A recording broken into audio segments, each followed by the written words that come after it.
Break के बाद स्वागत है आपका। आखिरी चरण रणभीषण में लगातार मतदान जारी। 8 राज्यों की 57 सीटों पर हो रही है वोटिंग।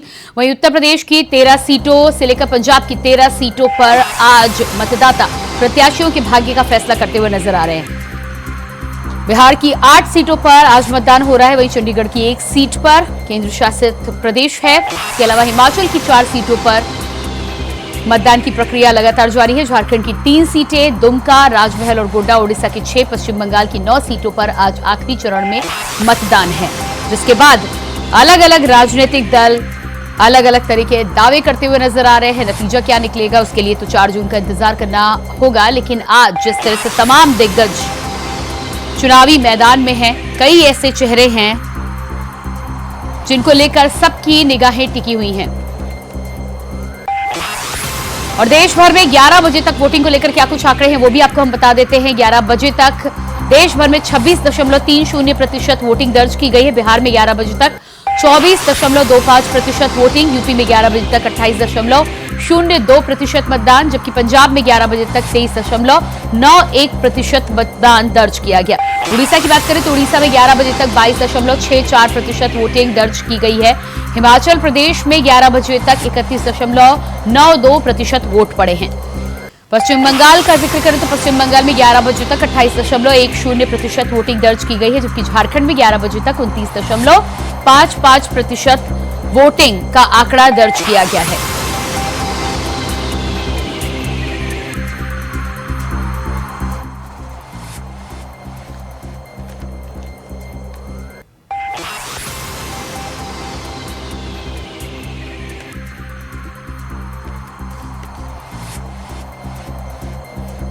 तो जिस तरह से आंकड़े 11 बजे तक के निकल के सामने आ रहे हैं, हमारे साथ संवाददाता मिर्जापुर से कमलेश लगातार बने हुए हैं।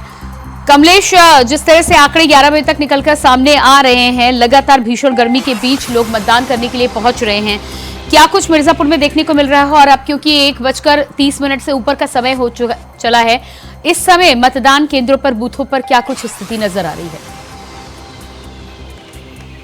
हो गया 1:30, जैसा कि आपने बोला है कि वो पार कर चुका है। लगभग यही बता दें कि मतदान यहाँ रुकने का काम नहीं ले रहा है। यही बता दें 5-5 लोग, 10-10 लोग, 8-8 लोग एक साथ मतदान यहाँ पे लोग आ रहे हैं और करके जा रहे हैं। ये स्थिति हर बूथ पर बनी हुई है। और वही बता दें जो कि यहाँ 3 प्रत्याशी सब लोग अलग अलग अपने अपने मुद्दे लेके आ रहे हैं, अलग अलग प्रत्याशी मन में लेके आ रहे हैं कि किनको वोट देना है। हालांकि हमने जिन लोगों से बात किया उन्होंने भी खुल के ये नहीं बताया कि हम इस प्रत्याशी को दिए, ये इस प्रत्याशी को दिया। उन्होंने कहा कि हमने जो प्रत्याशी को चुनेंगे जो यहाँ विकास कर सके, जो विकास के मुद्दे पर ही हम वोट दे रहे हैं। यहीं पर हमारे साथ में कुछ लोग यहाँ पर जहाँ स्थल से खड़े हैं प्राइमरी स्कूल में, यहाँ पर वोट देने के बाद इंतजार कर रहे हैं कि हमको अपनी बात रखनी है इंडिया वाइड से। हम अपने कैमरा मैन से कहेंगे वो थोड़ा मोबाइल से निकाले और सीधे बात कराए उनसे जो वोट यहाँ पर दीजिए। जी क्या नाम है? जी, मैं Mohan Agarwal, Mirzapur metal manufacturer association सचिव। जी, आज सुबह से आप कितने बजे यहाँ पर आए हैं वोट डालने? हम तो सुबह से ही घूम रहे हैं और ये मिर्जापुर जो गंगा जमुनी तहजीब का शहर है और मिर्जापुर शायद उत्तर प्रदेश में इकलौता ऐसा शहर होगा जहाँ पे सबसे ज्यादा वोटिंग होगी। हम लोगों ने सुबह से ही मन बनाया था कि हमारा शहर सबसे ज्यादा वोटिंग करके, उसमें भगवान ने भी हमारी मदद की है। अभी कभी कभी हल्की हल्की बूंदें भी ऊपर से गिर रही हैं, तो हमारा शहर बिल्कुल रिकॉर्ड बनाएगा। और हम लोगों ने जो हमारा प्रत्याशी ऐसा हो कि पूरे मिर्जापुर का मन है, जो हमारे लिए विकास ले आए, जो हमारे लिए व्यापार ले आए, जो हमारे लिए उद्योग ले आए, जो हमारे लिए यातायात सुगम करे, जो हमारे आवागमन का साधन बनाए, हम ऐसे प्रत्याशी को ही चुनेंगे जो संसद में मेरी आवाज उठाए। हमारा पूरा मिर्जापुर बिना किसी भेदभाव के, बिना किसी जात पात के इस चीज पर दृढ़ प्रतिज्ञ है कि हम वही प्रत्याशी चुनेंगे जो मिर्जापुर के विकास के लिए एकदम फिट संकल्प हो। और उसके लिए हमको किसी से कहना नहीं है, हमारा जो प्रत्याशी है उससे 1 बार, 2 बार और तीसरी बार भी मिर्जापुर के लिए इस अपने परचम को लहराने का काम करेगा। ऐसा मिर्जापुर की जनता का भी सोच है और मिर्जापुर की जनता इसके लिए दृढ़ संकल्प है। देखिए, कई महीनों से जो जहाँ प्रचार प्रसार चल रहा था, आज अंतिम चरण जो 7वें चरण का मतदान आज चल रहा है, जिस पर आपने भी अभी वोट दे दिया है। क्या कैसा लगता है आपको वोट देने के बाद? इंतजार की घड़ियां आज खत्म हो चुकी है। आज जिंदगी में मैं बहुत बार वोट कर चुका हूँ, लेकिन आज मैंने जब वोट किया तो अंदर से पता नहीं क्यों मुझे इतनी अच्छी अनुभूति हुई कि आज मैंने गर्व का अनुभव किया कि मैंने अपने देश के लिए आज वोट किया है। और ये मैं अपने सारे मतदाता भाइयों से अपील करता हूँ कि सारे लोग आए, जो लोग भी टीवी पे इस चैनल पे देख रहे हैं, वो जल्दी से जल्दी अपने काम को छोड़ के आए और आ करके अपना मतदान करें और देश के विकास में अपना सहयोग अपनी। आपने मतदान आज किया है, 3 मुद्दों पर मतदान किया है। हर व्यक्ति की एक एक मुद्दे होती है। मुद्दा देखिए हमारा सिर्फ विकास का मुद्दा है। पहले हमें बहुत तरह से प्रताड़ित किया गया, ऐसे ऐसे जनप्रतिनिधि हमारे शहर ने चुन के भेजे जहां हमें शर्म होने लगी थी। अब हम उन चीजों को भूल चुके हैं। अब हमारा जो भी जनप्रतिनिधि जाएगा वो संसद में हमारी आवाज बनेगा, मिर्जापुर के वासियों की आवाज बनेगा। हम लोग इसी मुद्दे पे अपना वोट करेंगे। देखिए, और भी लोग यहाँ पर मौजूद है, खड़े होकर अपनी बारी का इंतजार कर रहे हैं कि हमको भी अपनी बात इंडिया वॉइस पे रखनी है कि किस तरह से हम भी मतदान इन मुद्दों में मतदान दिए हैं। जी, क्या नाम है? राजेश प्रताप सिंह। जी, आज कोई लाइन लगाए तो या फिर डायरेक्टली आपको शांतिपूर्वक मतदान हो? शांतिपूर्वक मतदान हुआ, कोई दिक्कत नहीं है। मतदान के लिए हमने मतदान कर लिया और कोई परेशानी नहीं हुई। यहाँ सभी सहयोग में लगे हुए हैं। तो क्या कहना चाहेंगे और भी लोगों से, जनता से? और लोगों से हम यही कहना चाहेंगे सब जुट के आए और मतदान करें। इसके लिए कोई पीछे न हटे। सबको सहयोग है, सबके सहयोग से सरकार बननी है और बिना आपके सहयोग के सरकार नहीं बनेगी। अभी कुछ महिलाओं भी अभी निकली हैं वोट यानी दे के अपने मतदान देके, उनसे भी जानना चाहेंगे किस तरह का मतदान देने के बाद आज कैसा लगा? क्या नाम? आज कई दिनों के बाद जो है कि इंतजार की घड़ियां आज खत्म हो चुकी है। लोग इंतजार कर रहे थे 7वें चरण मतदान के लिए। जैसे आपको वोट दिया, कैसा लगा? तो क्या मुद्दे थे जो आपने वोट दिया? जैसे कुछ मुद्दे बताइए। मुझे मोदी जी आए ज़्यादा। तो मोदी जी क्यों, क्या लगता है मोदी जी क्या कर गए ऐसा आप? मोदी जी बहुत कुछ के लिए करा रहे हैं, उनके लिए बस पैसा चलेगा कहने के लिए। क्या नाम है आपका? तो आपने मतदान कर लिया है? जी, आज कैसा लग रहा है, क्या कहना चाहेंगे? भारत विकास कर रहा है मोदी जी की वजह से, जाना है, पूरी कोशिश होती है। और भी जितने कुछ महिलाएं हैं यहाँ भी वोट डाल के आ रही हैं। क्या नाम है? जी बिल्कुल कैसा लग कमलेश, रहा है आपके आज पास आपको? वापस लौटकर हम आएंगे और इसी बीच बड़ी खबर निकलकर सामने आ रही है।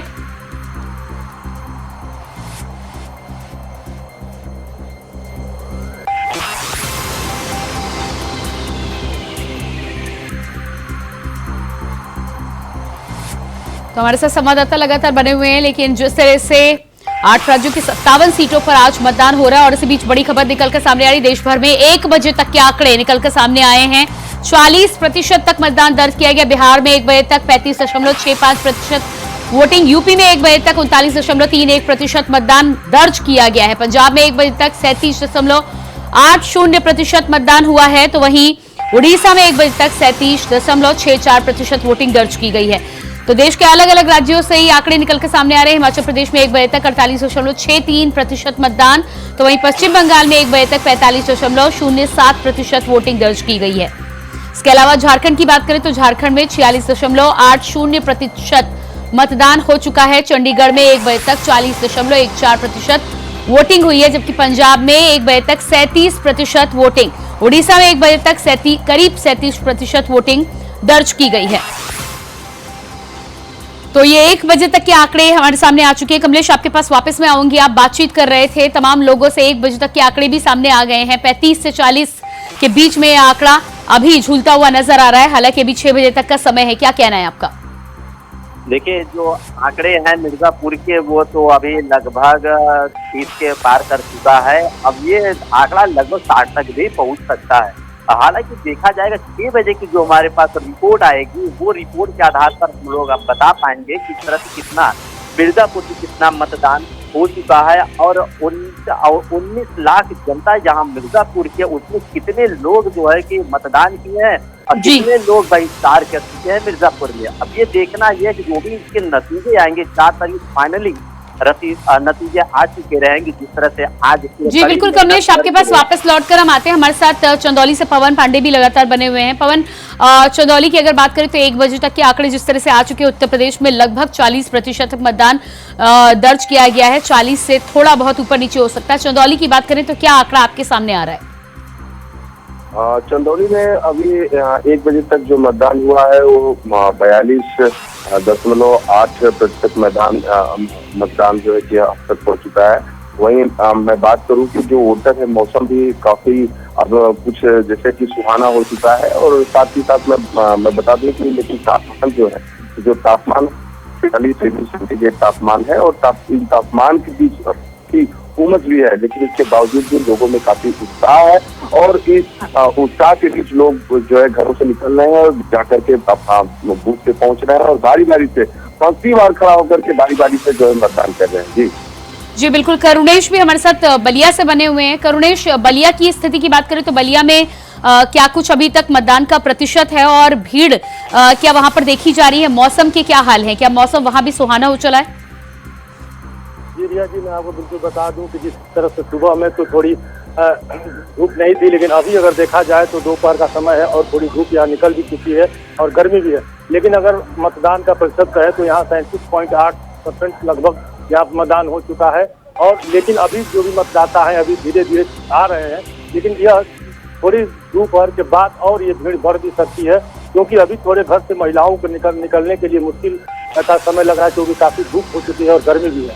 लेकिन अभी मतदाता लगातार बूथ के तरफ आ रहे हैं और अपना मतदान दे रहे हैं और यह परसेंटेज अभी बढ़ने की उम्मीद है। जी बिल्कुल, तो बढ़ने की उम्मीद है।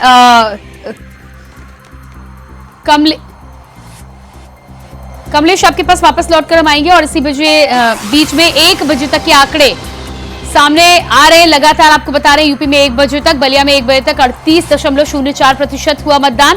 तो उत्तर प्रदेश की 13 सीटों के ये आंकड़े निकलकर सामने आ रहे हैं। बांसगांव में 1 बजे तक 37.74% मतदान दर्ज किया गया। वहीं चंदौली में अब तक 42.14% हुई है वोटिंग।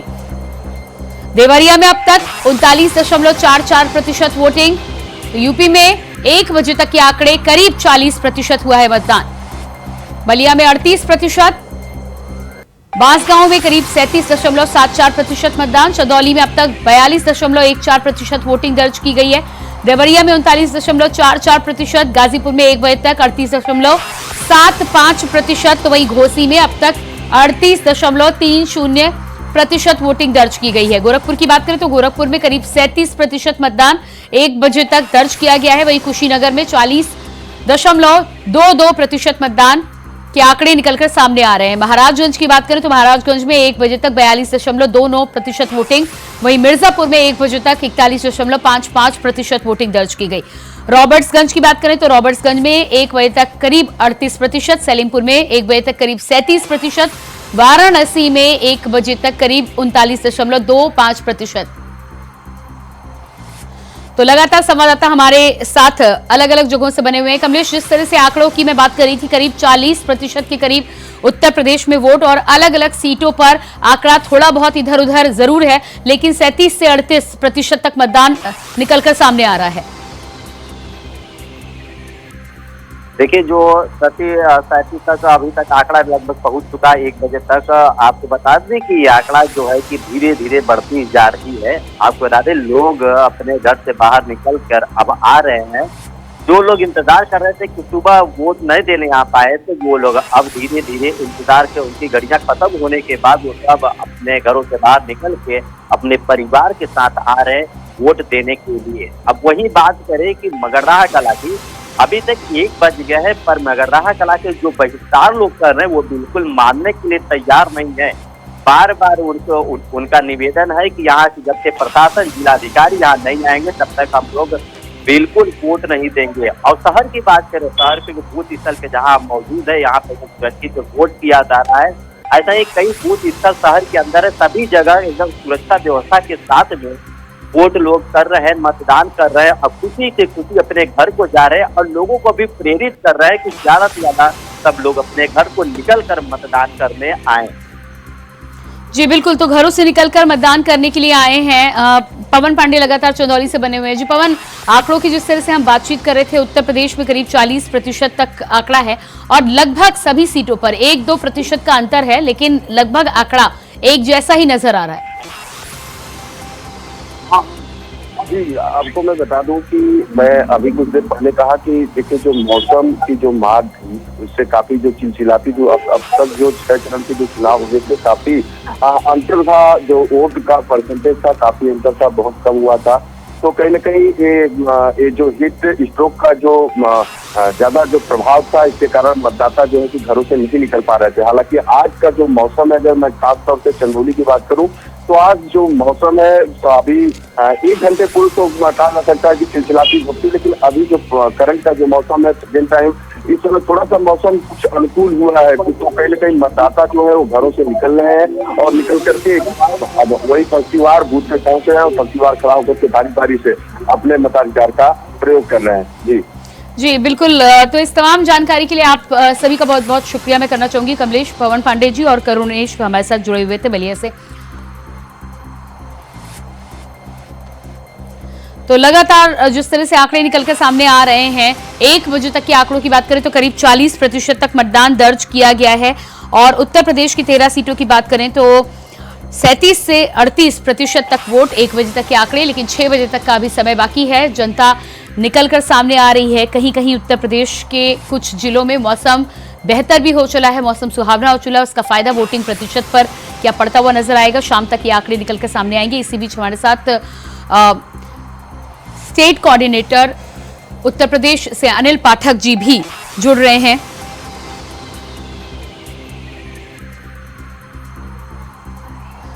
तो अनिल पाठक जी का रुख कर लेते हैं। जी अनिल जी, जिस तरह से आंकड़े 1 बजे तक के निकलकर सामने आ रहे हैं और दूसरी बात उत्तर प्रदेश में खासतौर से लखनऊ की अगर बात करें तो किस तरह का मौसम है, आसपास के क्षेत्रों में क्या मौसम को लेकर भी कुछ फर्क पड़ता हुआ नजर आ रहा है?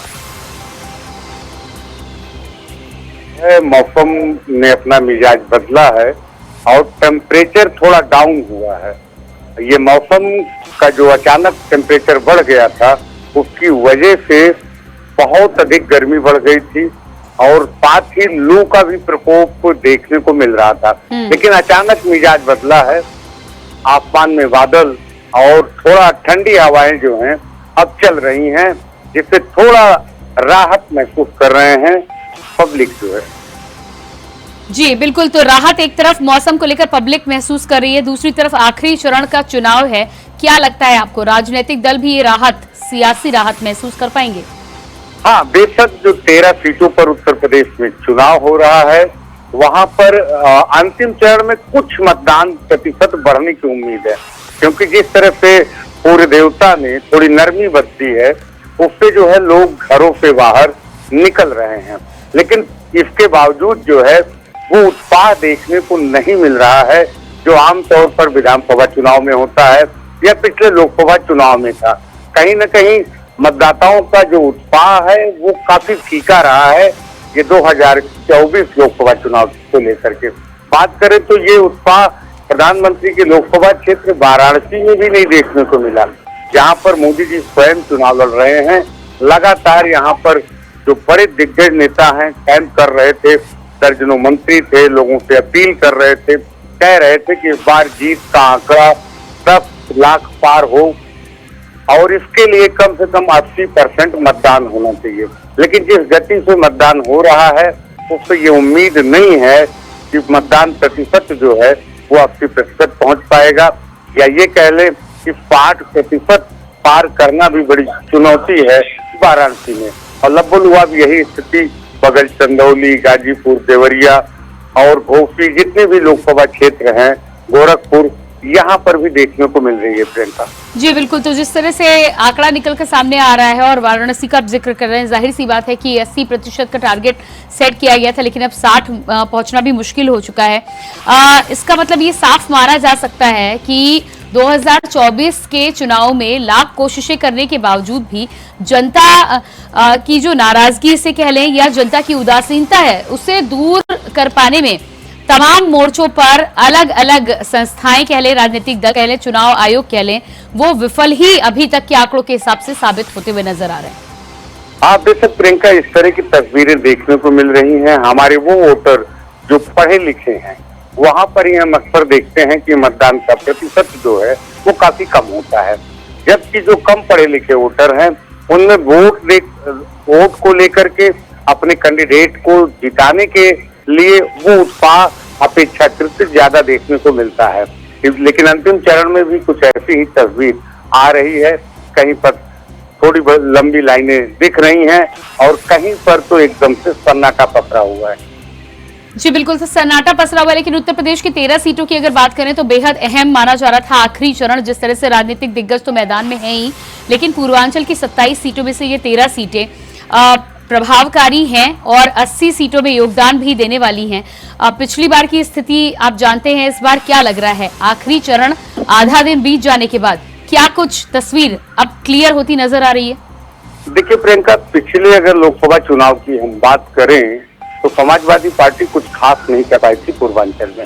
हालांकि विधानसभा 2022 में अच्छा परफॉर्मेंस रहा समाजवादी पार्टी का, लेकिन इस बार जो है कुछ तस्वीर बदली नजर आ रही है। पूर्वांचल में कांटे की टक्कर के रुझान आ रहे हैं भारतीय जनता पार्टी और इंडिया गठबंधन के भी।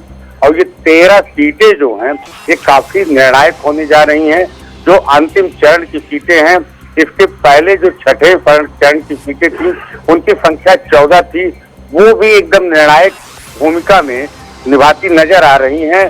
जो सरकार दिल्ली का रास्ता जो तय करेंगी, ये पूर्वांचल की खासकर ये 27 सीटें जो है वो तय करती हुई नजर आएंगी। इस बात की पूरी उम्मीद है और इस तरह की आशंका जताई जा रही है कि कांटे की टक्कर यहाँ पर इंडिया गठबंधन और भारतीय जनता पार्टी के बीच हुई है। जी अनिल जी, लगातार राजनीति में अगर बात करें तो उत्तर प्रदेश और बिहार, इन राज्यों में माना जाता है कि जाति समीकरण हमेशा हावी रहता है और मुद्दे चाहे जो भी हो, अंडरलाइन में इनकी भूमिका को नजरअंदाज नहीं किया जा सकता।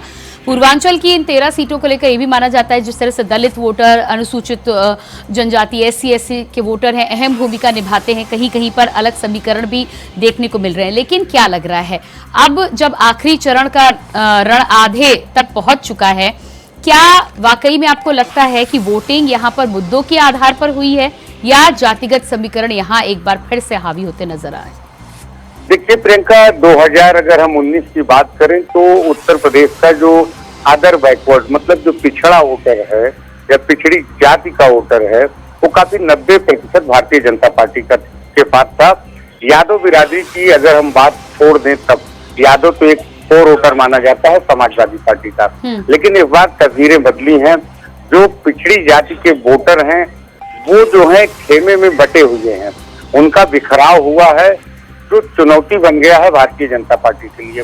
कहीं न कहीं जो संविधान बचाओ, संविधान बदलने का जो एयर इंडिया गठबंधन की तरफ से बनाया गया है, उसकी वजह से कुछ दलित मतों में भी थोड़ी बहुत पेनवारी लगती हुई नजर आ रही है, जो भारतीय जनता पार्टी के सामने चुनौती खड़ी कर रही है। और यही वजह है कि जो भारतीय जनता पार्टी लाखों वोटों से सीटों को जीतती थी, आज वहां पर करीबी मुकाबला नजर आ रहा है।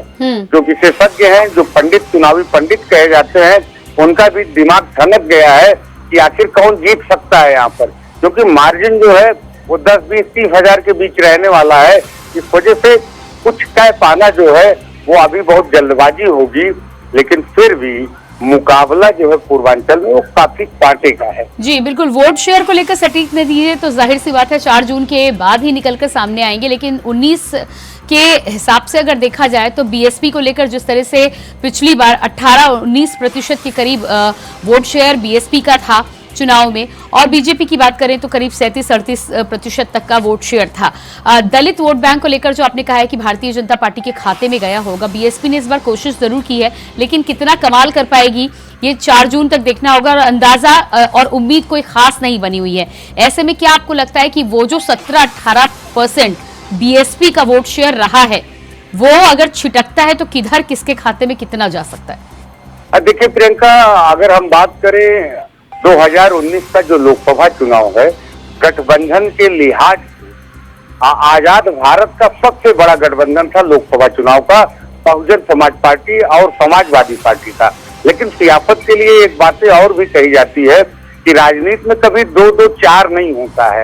आप ये नहीं कह सकते हैं कि 2 वोट उनका है 2 वोट मेरा है, दोनों जोड़ करके ये 4 हो जाए। वो करिश्मा जो है सपा और बसपा का गठबंधन 2019 में नहीं दिखा पाया था। भारतीय जनता पार्टी के सामने ढेर हो गया था। लेकिन इस बार जो कांग्रेस और समाजवादी का गठबंधन है वो एक बड़ी चुनौती खड़ी करते हुए नजर आ रहा है भारतीय जनता पार्टी के साथ। अब एक चीज ये भी हो सकता है इसमें कि 10 साल की सरकार है मोदी सरकार की, एक नहीं 2 रिजीम पूरा हो चुका है, तो एक बड़ा फैक्टर ये भी है। और तमाम मुद्दों पे भी, महंगाई पे भी, रोजगार पे भी पब्लिक जो है वो मतदान कर रही है।